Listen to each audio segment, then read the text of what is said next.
সাৰি জীবনৰে মাত্ৰা হেয়ায় অদম্য যাত্ৰা।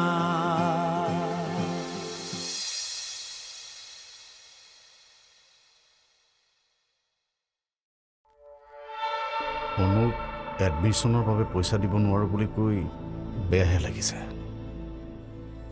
তাৰ ভৱিষ্যতটো ভাল হ'লে মিনতিৰ পাছৰ জীৱনটো ভাল হ'লহেঁতেন। ইয়াত বেয়া লাগিবলগীয়া কি কথাটো আছে কোৱাচোন? আৰু ইমান বছৰেতো তুমিয়ে সিহঁতক পোহপাল দি আছা। তুমি কিয় পাহৰি গৈছা আমাৰ অভয় আৰু বন্তিৰ লগত সিহঁতে কি কি কৰিলে?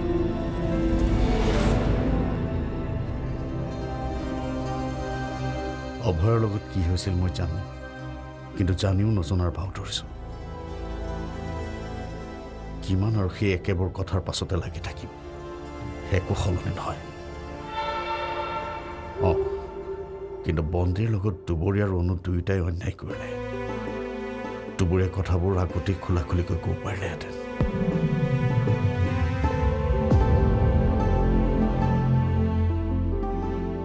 কি হ'ল তোমাৰ? কি ভাবি আছা? নাই, একো নাই।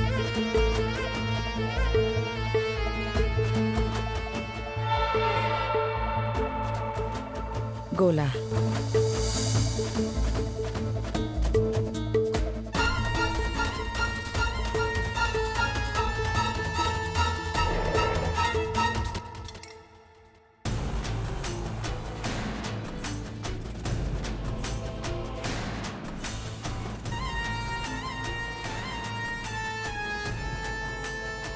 বিশ্বাস কৰক বাইদেউ, মনটো যে ইমান ভাল লাগিছে নহয়, মই আপোনাক বুজাব নোৱাৰো জানেনে।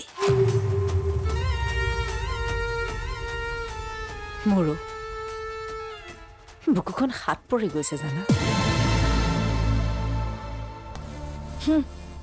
বৰ ফুটনি মাৰিছিল নহয় মিনতীয়ে।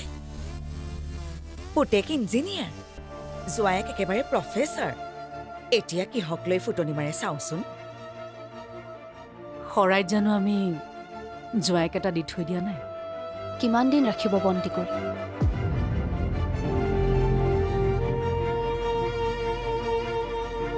তুমি বিচাৰিছিলা নহয় মা সেইখন ঘৰৰ বোৱাৰী হোৱাটো? চাই থাকা, কিছুদিন পিছত সেইখন ঘৰৰ বোৱাৰী ময়েই হ'ম। তই কি কৰিবি এতিয়া?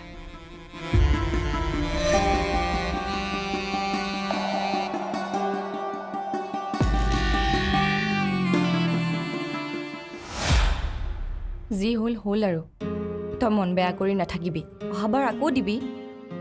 মই মন বেয়া কৰা নাই নহয় বা, এফালৰ পৰা মই ভালহে পাইছোঁ। কি কৈ আছ তই? মই সঁচা কথা কৈছোঁ। এতিয়া মই মাৰ লগত থাকিব পাৰিম। মই যদি হোষ্টেললৈ গুচি গ'লোহেঁতেন, তই যদি বিয়া হৈ গুচি গ'লিহেঁতেন, তেতিয়া মাৰ লগত কোন থাকিলেহেঁতেন? মা তেতিয়া অকলশৰীয়া হৈ গ'লহেঁতেন। ভাবিছনে কথাটো? মোৰে মুখ লাগিল চাগে। কিমান সপোন দেখিছিল চাগে বেচেৰাটোৱে। মাকৰো মুখ লাগেনে? চববোৰ ভাগ্যৰ খেল। ভগৱানে নিশ্চয় ভাবি চিন্তি এইটো কাম কৰিলে। নহ'লেনো ইমান পঢ়াত চোকা ল'ৰাটোৱে ফেইল মাৰেনে? ভগৱানৰ নাম নল'বা মোৰ আগত। মোৰ এই নামটো শুনিব মন নোযোৱা হৈছে। ঐ তেনেকৈ ক'ব নাপায় অ' আই।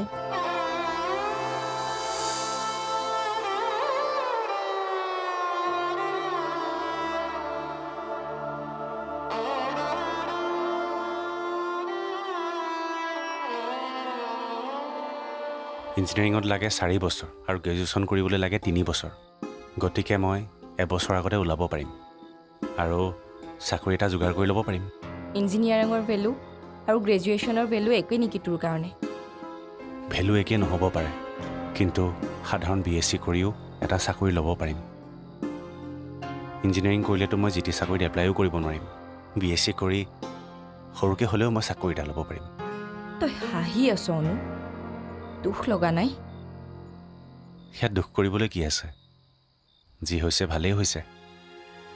তোৰ ইঞ্জিনিয়াৰ হোৱা সপোনটো ভাঙি গ'ল। কেনেকৈ ভাল হৈছে? ৰাহুল দাদাই কৈছিলে, যদি জীৱনত চব নিজৰ বিচৰাৰ দৰে হ'লহেঁতেন তেতিয়া ভাল, আৰু যদি জীৱনত নিজৰ বিচৰাৰ দৰে নহয় তেতিয়াতো আৰু ভাল, কাৰণ সেয়া ভগৱানৰ মৰ্জি।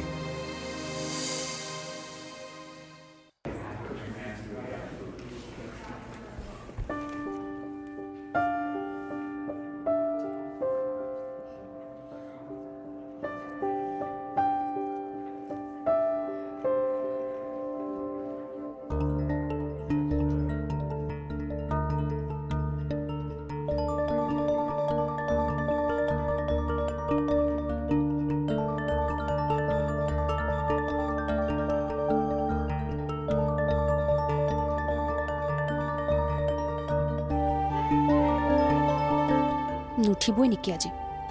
বম কামৰ মানুহ দেখোন। এইজনৰ লগত সংসাৰ কেনেকৈ কৰিম বাৰু মই ভুল কৰা নাইতো?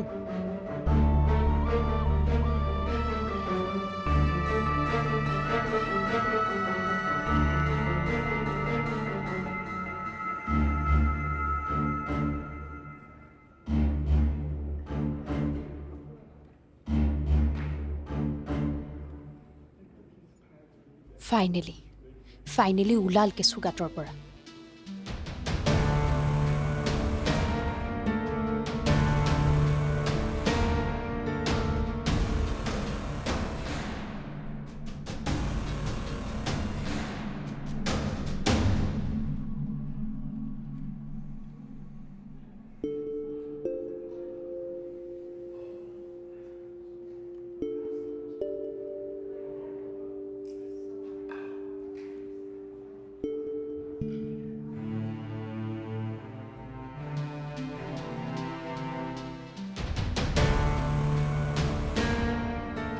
বন্তি, তুমি ইয়াত কি কৰি আছা?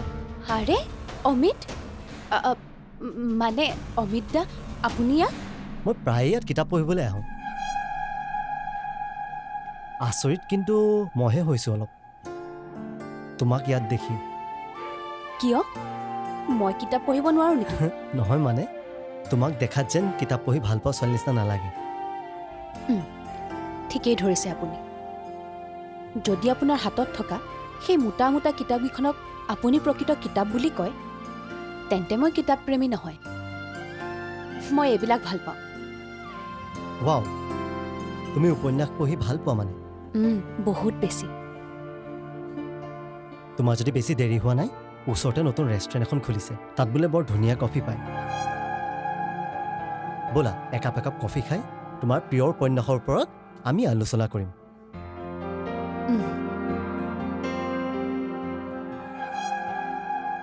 চেছ, কি আলোচনা কৰিম বাৰু মই?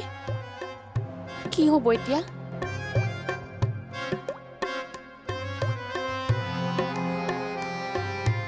কি হ'ল? ৰৈ গ'লা যে, আহা আকৌ। গৈছোঁ।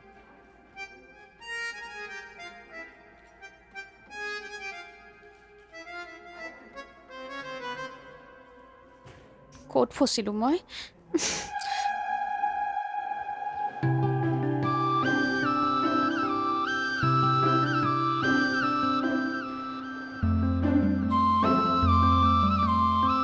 ঐ, কি খাৱ তই? মানে কি খাৱ? সঁচা কথা কচোন। কি কৈছ?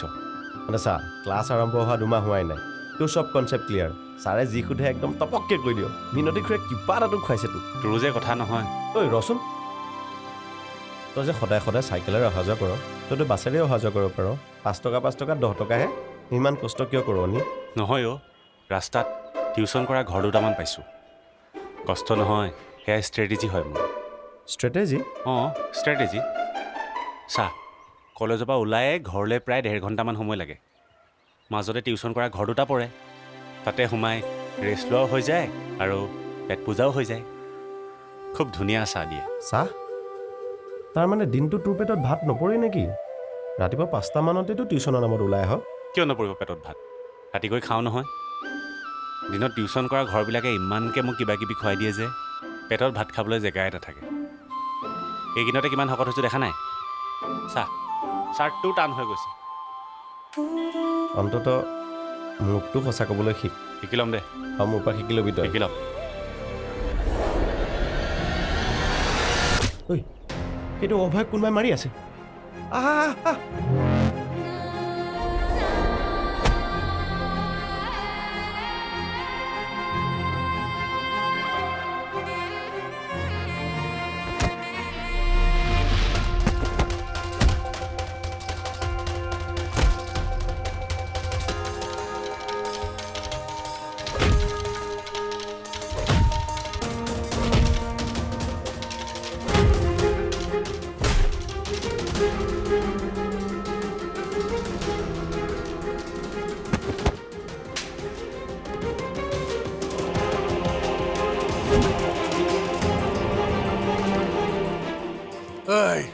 তই মোক কোন চিনি পোৱা নাই আৰু তই গম পোৱা নাই কাৰ গাত হাত দিছ ই মোৰ ভাইটি হয় চুপ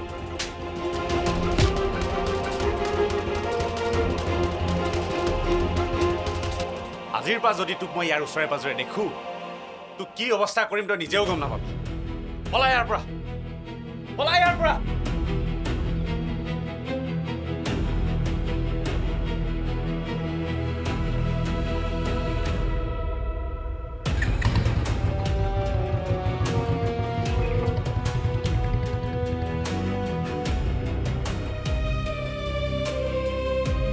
দাদা দাদা মোক ক্ষমা কৰি দিবি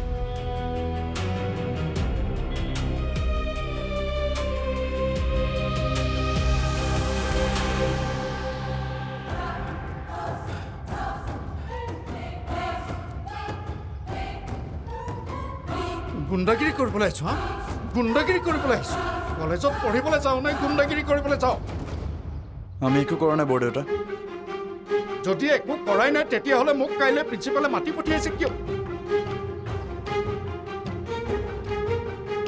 হাজাৰ বাৰ মানা কৰিছো যে এইটোৰ লগ নালাগিবি তো বাৰে বাৰে ঘূৰি পকি ইয়াৰে ওচৰ চাব আৰু এইবোৰ ঘটনা ঘটে মায়ে ঠিকেই কৈছে তুমি কিয় পাহৰি গৈছা সিহঁতে তোমাৰ লগত কি কি কৰিছিল কেইদিনমান আগলৈকে হুইল চেয়াৰত বহি আছিলা কিবাকে ভৰিখনেৰে খোজকাঢ়িব পৰা হৈছে আকৌ এইবোৰ কৰিবলৈ অনুজাৰ দুখ নাই আগতো নিৰ্দোষী আজিও নিৰ্দোষী অভয় ল'ৰাকেইটা মোক মাৰি আছিল ইচ্ছা কৰিলে সি নেদেখা ভাও ধৰি গুচি আহিব পাৰিলেহেঁতেন কিন্তু তাকে নকৰি মোক বচাব দৌৰি আহিল তহঁতি কাৰ লগত মাৰপিট কৰিছোঁ জানো MLAৰ ভতিজাকৰ লগত এতিয়া প্ৰিন্সিপালে কাৰ দোষ কাৰ নিৰ্দোষ সেইবোৰ বিচাৰি চাব নাযায় কাৰ পক্ষত থিয় ল'ব গম পাইছ নহয়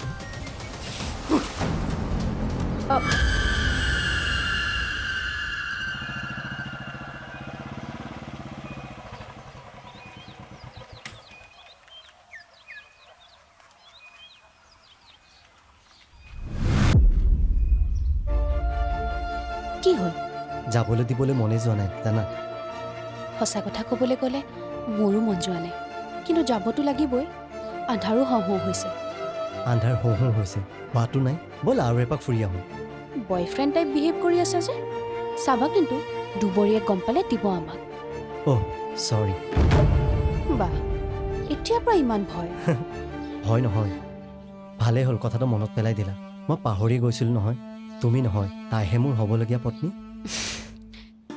ইমান ডাঙৰ কথা এটাও কোনোবাই পাহৰি থাকে ভুল কৰি পেলালোঁ জানা সিদ্ধান্তটো বৰ হুৰমুৰকৈ লোৱা যেন লাগিছে। সিদ্ধান্ত সলনিও কৰিব পাৰে অমিত, সময় এতিয়াও আছে।